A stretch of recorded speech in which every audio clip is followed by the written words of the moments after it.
उत्तम श्लोक दर्शनम।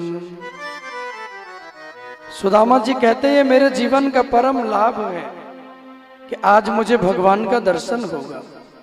ये मेरे जीवन का अनंत लाभ है। रास्ते में कोई पेड़ मिल जाता है, वहां थोड़ी देर के लिए बैठ जाते हैं, फिर सुदामा जी चल पड़ते हैं।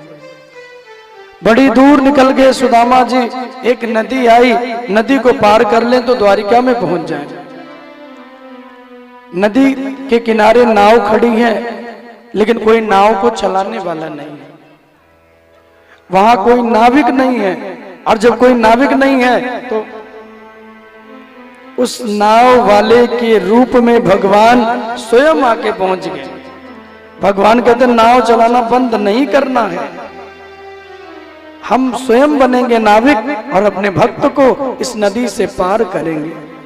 देखिए भगवान का काम क्या है, बोले जो उनके द्वार पे आए उसे भव से पार कर देते हैं। आज सुदामा द्वार से आए हैं, भगवान ने नदी से भी सुदामा को पार किया है। बोले भक्त वत्सल भगवान की जय हो।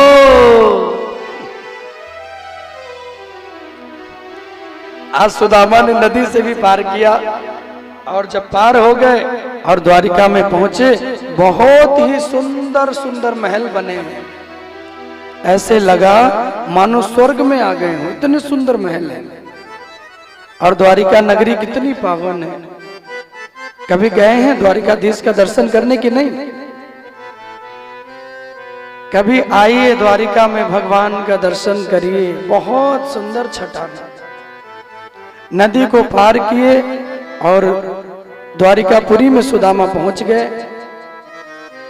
एक राहगीर जा रहा था तो सुदामा जी धीरे धीरे डंडे को लेके पहुंचे। शरीर दुबला पतला हो गया है, बहुत दिनों से भोजन भी नहीं किया है, आराम आराम से चलते हैं। एक व्यक्ति मिला तो सुदामा ने पूछा कि भैया क्या यही द्वारिकापुरी है, क्या यही द्वारिका नगरी है? उस राहगीर ने कहा हाँ भैया यही द्वारिका है। बोले क्या यहाँ कोई कृष्ण रहते हैं? उसने कहा कि यहाँ कोई कृष्ण नहीं रहते, यहाँ तो श्री श्री 1008 राजाधिराज द्वारिकाधीश श्री कृष्णचंद्र भगवान रहते हैं।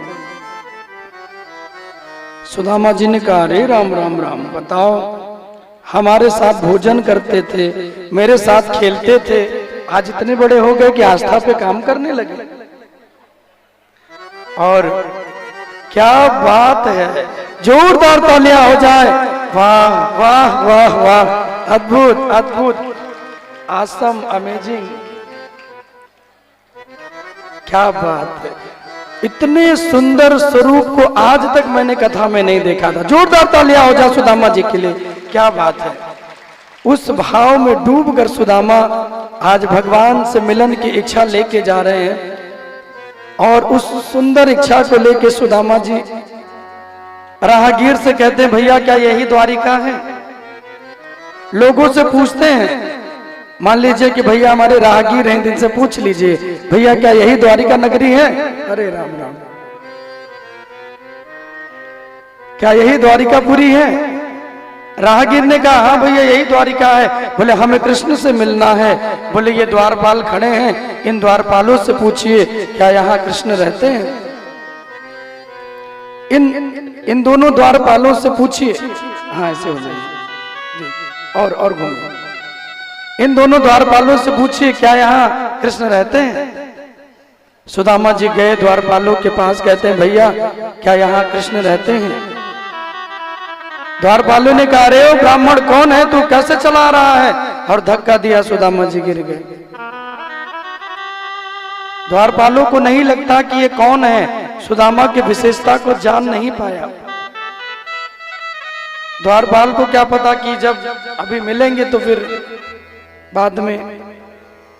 सुदामा जी दोनों हाथ जोड़ के कहते हैं कि भैया एक बार मुझे मेरे मित्र से मिल लेने दो, बहुत उनसे मिलने की इच्छा लेके मैं आया हूँ, बहुत दिन हो गए उनसे मिलन की इच्छा लेके आया हूँ, एक बार मुझे अपने मित्र से मिल लेने दो। द्वारपालों ने कहा कि तुम्हारी दशा को देखकर नहीं लगता तुम कृष्ण के मित्र हो।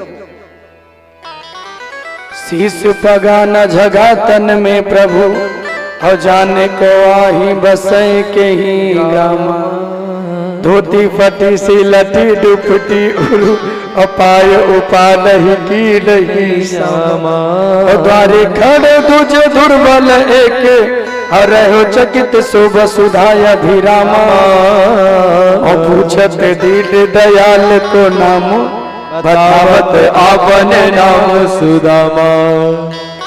और सुदामा जी की वो स्थिति, देखो देखो